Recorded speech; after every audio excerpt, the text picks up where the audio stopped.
encontramos en el marco del Sexto Foro Internacional de Santo Domingo, entrevistando a los expertos que nos acompañan. En esta ocasión nos encontramos con Jorge Sack, director del Centro de Estudios Internacionales de la Universidad Católica de Chile. Bienvenido. Gracias, Maite, y muchas gracias por la invitación a este importante foro. Un placer y bienvenido nuevamente. Nosotros estamos evaluando un poco el contexto internacional, la economía, los retos de la América Latina. Entonces sería bueno empezar viendo un poco cómo se ve el panorama de la región actualmente en este 2022. A ver, para mirar la región en 2022 hay que mirar un paso más atrás, qué es lo que ha pasado en América Latina y el Caribe. El año 2019 podríamos decir que fue el año de las protestas. Muchas protestas asociadas a violencia en América Latina, Chile, Guatemala, Ecuador, por dar algunos ejemplos. En 2020, la pandemia, que fue devastadora, un tercio de las pérdidas de vidas se han concentrado en la región, siendo que una región cuya población es infinitamente menor a nivel mundial. El 2021, que acaba de terminar, fue esta recuperación / rebote, después de un año económico nefasto del 2020. Y yo diría que el 2022 es un año donde el riesgo político es alto, es decir, todavía tenemos grados de incertidumbre política, de expectativas que están creciendo en las sociedades, pero de estados y gobiernos que han quedado, entre comillas, muy dañados con el esfuerzo que se tuvo que hacer a nivel fiscal, con la pandemia, que ha elevado el nivel de deuda, etc. Entonces, ¿qué es lo que veo yo? Que se puede dar una conjunción de factores. Suben las expectativas, los estados están con menos capacidad hoy de reacción, después del esfuerzo de los últimos 2 años, y una economía global que si incorporamos el lamentable conflicto que estamos viendo, la invasión a Ucrania, añade mayor incertidumbre a la recuperación económica. Una situación lamentable en Rusia y Ucrania que tendrá impacto en la región. ¿Ya ven ustedes cuáles serían esos impactos para América Latina y la economía principalmente? Hay 3 impactos principales. El primero es la caída de la economía, que necesitamos que siga recuperándose. Va a haber una caída de la economía porque Rusia no es la principal potencia económica, pero está entre las 11 mayores a nivel mundial. Eso va a arrastrar obviamente a una economía globalizada como es hoy. Lo segundo es que se va a añadir presiones adicionales a la inflación. Hoy tenemos países como Estados Unidos, que ha tenido la inflación más alta en 40 años. América Latina tuvo una inflación casi del 10% el año pasado. Entonces, esta presión inflacionaria, que viene un poco arrastrada por la pandemia, por la disrupción en las cadenas de valor en el comercio, que viene también por el exceso de liquidez, por las distintas ayudas sociales de los gobiernos, se añade esta presión adicional de inflación por los efectos que tendrían las sanciones económicas y especialmente en los precios de las materias primas y energía. Pensemos lo que es el petróleo, el gas y algunas otras materias primas y metales. Y tercero, que incorpora, junto a la inflación, junto a la caída de la economía, una mayor incertidumbre en los mercados financieros. Y los mercados financieros son muy importantes para la marcha de una economía global y las disrupciones que se pueden generar con sanciones como limitar la capacidad de la conexión al sistema interconectado bancario, el SWIFT de Rusia, el congelamiento de los activos de sus principales bancos o del Banco Central y todo ese tipo de sanciones que buscan, en definitiva, aislar a Rusia, claramente van a tener un impacto en las economías occidentales, Unión Europea, Estados Unidos y, por supuesto, nuestra región. Es una situación todavía de más incertidumbre luego de pasar 2 años bien delicados con la pandemia del coronavirus.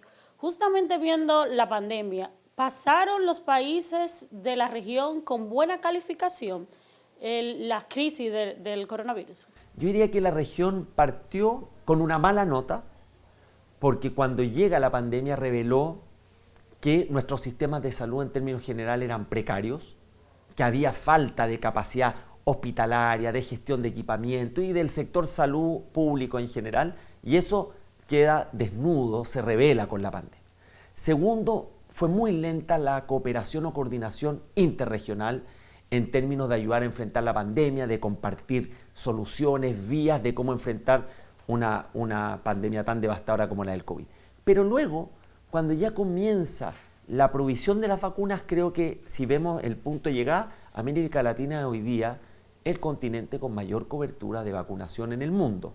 y creo que hemos ido mejorando y aprendiendo de esta emergencia sanitaria y gracias a Dios hoy día América Latina está mejor preparada y está teniendo una muy buena gestión en lo que es la vacunación de sus ciudadanos. La desigualdad en América Latina salió a relucir muchísimo con esto del coronavirus y la crisis económica que trajo la pandemia. ¿Ha crecido la desigualdad? ¿Se evidencia que el coronavirus influyó en el tema de pobreza extrema, pobreza y desigualdad en general en los países de la región? Sí, las cifras de hecho están ahí, la ha mencionado la CEPAL, el Fondo Monetario Internacional. La pandemia dejó un legado devastador en América Latina. Los cerca de 40 millones de personas que se incorporaron a la pobreza, problemas de seguridad alimentaria, aumento, como tú mencionabas, de la desigualdad, mayores tasas de informalidad laboral, países que América Latina supera incluso el 60% de informalidad, tenemos países como Perú en un nivel de 80%, entonces problemas que ya arrastraba nuestra región, algunos de naturaleza más estructural, se acentuaron. Aumento de pobreza, tema de desigualdad, informalidad laboral, inseguridad alimentaria. Y esperamos que la recuperación que comenzó el año pasado y que de ir despejando, hay que ver cómo se van desarrollando los eventos internacionales, pueda contribuir a que más personas sigan reincorporando al mercado laboral, que más personas puedan generar ingresos y por lo tanto salir especialmente de la extrema pobreza o de la pobreza más dura y en definitiva generemos condiciones para el progreso de nuestro continente. Tenemos un tema en América Latina de integración y tú mencionabas que la respuesta a la pandemia fue un poco lenta en principio porque no existe tal vez la condición de políticas de Estado que puedan responder de manera integral a un tema como este que quedó evidenciado. ¿Todavía hay esperanza en la región de alguna integración, ya sea por temas económicos, para dar respuesta a problemáticas como esta, que quién sabe si se pueden volver a presentar? Creo que sí. Hay que considerar que la emergencia sanitaria finalmente es de responsabilidad de cada gobierno. Y eso hizo, por la magnitud además de esta situación, que los gobiernos estaban muy enfocados en sus asuntos internos, enfrentar la pandemia, ver cómo ofrecer una solución. América Latina tiene una suerte contradicción, porque en términos de relaciones vecinales, relaciones en la región son relaciones pacíficas. Especialmente cuando comparamos lo que está pasando en Europa del Este y la parte de Asia. Son pacíficas y son pacíficas hace ya bastantes décadas. No tenemos grandes conflictos globales, diríamos que regionales. Diríamos que los desafíos hoy día en la región son más bien de naturaleza interna, junto a algunos transnacionales como la migración, como la corrupción que hoy día es transnacional, va más allá de la frontera, el mejor ejemplo fue Odebrecht. Pero donde la región tiene una deuda pendiente es en sus mecanismos de integración, político y económico. Yo diría que la única excepción es la Alianza del Pacífico, que ya con sus más de 10 años de historia se ha posicionado como un foro de integración económica, se ha liberalizado el comercio entre los países miembros, Chile, Perú, México y Colombia. Pero mecanismos de integración política, lo que el pasado fue el UNASUR fracasó, el PROSUR, que fue una respuesta, podríamos decir, de los gobernantes de orientación más derecha también. La CELAC está tratando también de salir adelante, pero los mecanismos de integración en América Latina, de cooperación, sin lugar a dudas, pasan por un mal momento y eso también nos hace perder fuerza como hemisferio frente a las discusiones globales y por lo tanto terminamos cayendo en una irrelevancia. Tristemente, los programas, las iniciativas en cuanto a esto no han tenido el éxito que se esperaba.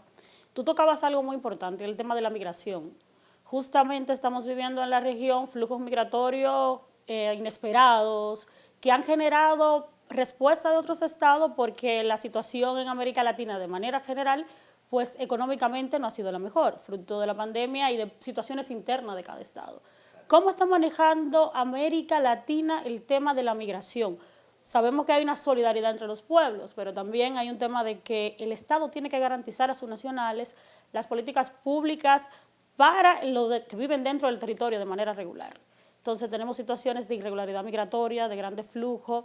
¿Cómo están manejando los estados y cómo esto puede influir de manera negativa en la economía interna de cada país? Mira, Maite, acá tengo, si lo puedo mostrar, el índice de riesgo político de América Latina, que está en su segunda edición, que elabora el Centro de Estudios Internacionales de la Universidad Católica en Chile. Este año, su segunda versión, la migración pasó desde el 6º lugar al 4º lugar como riesgo político, es decir, como un evento político que afecta las decisiones de gobiernos y eventualmente de empresas. La migración tiene algunas complejidades relevantes. Primero, nosotros tenemos una crisis migratoria de un estado fallido como es Venezuela. Hoy día se estima que son sobre los 5 millones de venezolanos fuera de su territorio. Estamos hablando de una crisis que puede llegar incluso a los 7 millones según proyecciones y superaría la cantidad de refugiados sirios fuera de su país. Para que tengamos una noción de lo que significa este flujo descontrolado migratorio por personas que no pueden vivir en su país. Eso plantea desafíos para todos los países de América Latina porque estamos hablando de un flujo, de un nivel de migración que es prácticamente imposible de absorber y en muy corto tiempo. Le ocurre a Brasil, le ocurre a Colombia, le ocurre a Chile, le ocurre a Argentina. Para atacar la migración se requiere más coordinación. Primero requieres coordinación con tus países vecinos, porque el tránsito de la migración o es de países vecinos o es a través de los países vecinos, sin esa coordinación no es posible. Segundo, tiene que haber soluciones más integrales de los países, pero es un fenómeno de muy difícil manejo, tanto en América Latina por el fenómeno de Venezuela, pero también lo estamos observando en el propio Europa y en Estados Unidos también en el pasado con México.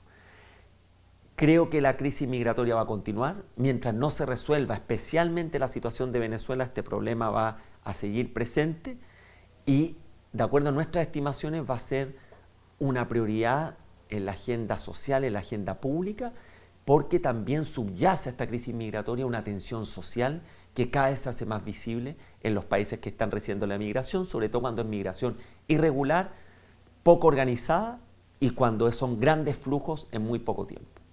Tristemente, la situación de Venezuela aún no se le ve una salida, así que los estados tendrán un reto con este tema de la migración. Tú mencionabas que el Centro de Estudio publica en su segunda edición un informe sobre las principales problemáticas de la región, y que migración se encuentra en el número 4. ¿Cuáles son los demás temas que ustedes encontraron en ese documento? A ver, diríamos que hay de distinta naturaleza, algunos de naturaleza política, algunos de naturaleza geopolítica, otros más bien institucionales políticos. El primero es la erosión de la democracia. Otro de los legados que ha dejado el COVID-19 es que se ha deteriorado la calidad de la democracia, lo dice nuestro índice, lo dice el último informe de The Economist Intelligence Unit sobre calidad de la democracia, donde muchos países de la región bajaron sus niveles de calidad de democracia plena, por ejemplo, a democracias híbridas. Se mantienen los regímenes dictatoriales, Nicaragua, Cuba y Venezuela. Y esa erosión se viene observando con un fenómeno preocupante. Algunas encuestas muestran que cerca de la mitad de los latinoamericanos, mientras el gobierno le resuelva los problemas, le es indiferente si ese gobierno es democrático o no. No significa que estamos volviendo al pasado del apoyo de las Fuerzas Armadas de los gobiernos, pero sí un mayor apoyo a los que llamamos estos nuevos autoritarismos. Gobiernos que incluso ganan con las reglas electorales, pero en el ejercicio del poder cercenan el Estado de Derecho, la separación de poderes, la autonomía del Poder Judicial. Un ejemplo de eso es esta deriva autoritaria que vemos en El Salvador, donde el presidente Bukele tiene altos niveles de popularidad, pero ya vemos que se está minando la separación de poder y la autonomía de los distintos poderes del Estado. Después tenemos un fenómeno, un riesgo político que no estuvo el año anterior, pero aparece con fuerza en este, que es el cambio climático y la escasez hídrica. La escasez de agua en muchas zonas de la región ha hecho tangible y ha convertido esta amenaza en real para muchos ciudadanos en lo que es el cambio climático. Ha afectado obviamente al sector agrícola, genera un riesgo obviamente desde el punto de vista de la alimentación, de todo el sector agrícola y de la seguridad alimentaria, y la escasez hídrica con el cambio climático se posiciona como el segundo riesgo político. Luego tenemos algunos riesgos que están relacionados al resurgimiento, rebrote de la violencia en las protestas sociales, especialmente por lo que hablábamos al comienzo de la insatisfacción de no cumplir las expectativas, pues este año van a crecer las expectativas. Tenemos un riesgo de caída de la inversión extranjera, que el 2020 tuvo la caída de la región más alta en una década, casi el 40%, porque obviamente hubo restricciones, medidas que impedían el desarrollo de los negocios con otras fronteras, la crisis migratoria que ya nombramos dentro del top 5, y tenemos en la parte final el enfrentamiento de Estados Unidos, que es la potencia existente, con la potencia desafiante, esta rivalidad estratégica con China, cómo separa la región frente a sus dos principales socios comerciales, y lo que hablábamos también de la irrelevancia de la región que no pasa por un buen momento desde el punto de vista de la integración regional y de su voz para los problemas globales. Excelente, estamos viendo que estas problemáticas que ustedes trabajan en el índice se pueden ver en radiografía nacional en cada uno de los países de América Latina actualmente. O sea, que responde muy bien a la realidad actual. Tú mencionaste en principio el tema de los movimientos sociales y también en el índice sale a relucir. Los movimientos sociales en América Latina surgen para dar respuesta, casi siempre a algo, no están construidos de manera integral, tienen una composición a veces muy diferente a los movimientos sociales de los textos, ¿no? Entonces, actualmente América Latina está respondiendo a algunas demandas que tienen los ciudadanos de políticas públicas, alguna demanda de servicio, o alguna demanda de temas que muchas veces los gobiernos no están dando las respuestas. ¿Se puede ver en América Latina el surgimiento de algún movimiento que pueda incidir en toda la región? Podemos decir, en Chile tuvimos un movimiento con el tema de la educación hace unos años que se multiplicó en América Latina, aquí lo tuvimos en República Dominicana y ese era uno de los ejemplos que utilizábamos, la situación de Chile y cómo incidía la población en las decisiones que se tomaban. También vemos temas como el precio de la canasta familiar y se multiplican porque al final tenemos las mismas problemáticas. Entonces, ¿se puede ver en la región actualmente algún tipo de movimiento que incida en algún factor en específico? Sí, hay más allá de la realidad de cada uno de los países de la región. Sabemos que República Dominicana, por ejemplo, viene mostrando buenas cifras, es un país que está tirando hacia arriba los últimos años, como decimos, pero hay dos fenómenos que yo observo en los movimientos sociales, ciudadanos, distintos al pasado. El primero es que hoy día se han multiplicado los voceros, son más inorgánicos, por lo tanto, es más difícil tener interlocutores desde el poder formal para alcanzar ciertos acuerdos. Y lo segundo es el fenómeno de las redes sociales, porque las redes sociales lo que hicieron es que han acelerado las demandas. Hoy día la ciudadanía es más impaciente y la ciudadanía, con las redes sociales y el progreso tecnológico, opera con una lógica del siglo XXI, pero el Estado, más allá del gobierno de turno, opera con una lógica del siglo XX. Entonces, todo este cambio social que ha habido en América Latina en las últimas 2 décadas ha generado también nuevas demandas políticas, sociales, culturales, que los gobiernos han tenido dificultad, los estados de leer, y poca capacidad de resolver, porque en la lógica hoy día de la revolución tecnológica, de los medios sociales, todo es rápido, todo es inmediato, se desintermedian las comunicaciones. Pero el Estado sigue más o menos operando con la misma lógica que ha operado siempre, y eso está produciendo cada vez una mayor fricción, una tensión que lamentablemente en algunos países deviene también en violencia, en delincuencia, asociado a las protestas sociales. Mencionabas el tema de Bukele en El Salvador. ¿Podría multiplicarse ese modelo en América Latina como la salida a una respuesta que busca la población, la ciudadanía? Siempre está el riesgo del autoritarismo, siempre está el riesgo del populismo, de ofrecer la tierra prometida. Ese riesgo siempre lo hemos tenido en Latinoamérica y muchas veces vemos que Latinoamérica es como el gato pardo, que todo cambia para que todo siga igual. Eso hay que tenerlo siempre con atención y por esos fenómenos como Bukele hay que prestarle mucha atención por los efectos que pueda tener. Dejando de lado los regímenes que derechamente son dictaduras, lo que ocurre en Nicaragua, lo que ocurre en Cuba ya hace muchas décadas y lo que ocurre también en Venezuela. Pero algo ha mostrado también la sociedad latinoamericana en las últimas elecciones, en los últimos 2 años. Todos los países, salvo Nicaragua, que no se le puede llamar una elección legítima, han cambiado de signo político. 11 de 12 elecciones cambiaron de signo político o dieron un voto de castigo a quien estaba en el poder. Entonces hemos tenido una cierta rotación política. Ese es un fenómeno interesante porque nos vuelve una discusión repetida, podríamos decir, en América Latina, que es la pregunta si América Latina es de derecha o es de izquierda. pero la verdad es que si tú ves las últimas 3 décadas es más bien pendular. Y así como tuvimos la marea rosa que se le llamaba a los gobiernos, además con el superciclo de los commodities, con altos precios del cobre, por ejemplo, del petróleo, y que fueron gobiernos de izquierda con distintas características y matices. Después tuvimos una recuperación de los gobiernos de las fuerzas de derecha en la región y hoy día pareciera que el péndulo nuevamente está volviendo hacia la izquierda. Hay que ver qué ocurre en mayo en Colombia y qué es lo que ocurre también a fin de año con Brasil, donde hay 2 elecciones donde los candidatos de izquierda o centroizquierda son los que están liderando. Chile, por ejemplo, ha tenido un presidente electo que asume el 11 de marzo, que es de izquierda y apoyado incluso dentro de su coalición por el Partido Comunista. En consecuencia, creo que en definitiva, más que una definición si la región es de derecha o izquierda en esta última idea, estamos viendo un mayor voto de castigo de las sociedades y una mayor impaciencia y expectativa de quienes están en el poder de turno. Ya viendo un poco la situación de la región, evaluando los desafíos, pasando por la experiencia del coronavirus que nos dejó a todos aprendiendo de cómo sobrellevar la situación económica, política y social que contrajo todo este tema de la pandemia, ¿podría verse en América Latina una salida a resurgir la economía? En el caso de República Dominicana mostramos un crecimiento bastante considerable en los últimos años, pero ¿tiene la región expectativa económica para mejorar en el año 2022? Sí, de hecho, las proyecciones de los organismos internacionales hablan de una recuperación económica, con este gran signo de pregunta que de la incertidumbre asociada a la agresión, a la guerra que estamos viendo entre Rusia y Ucrania, que eso puede cambiar completamente el panorama económico de este año. Pero vemos igualmente que la proyección de crecimiento en la región sigue siendo tímida. Se proyecta que va a ser la región que menos va a crecer en el mundo este 2022.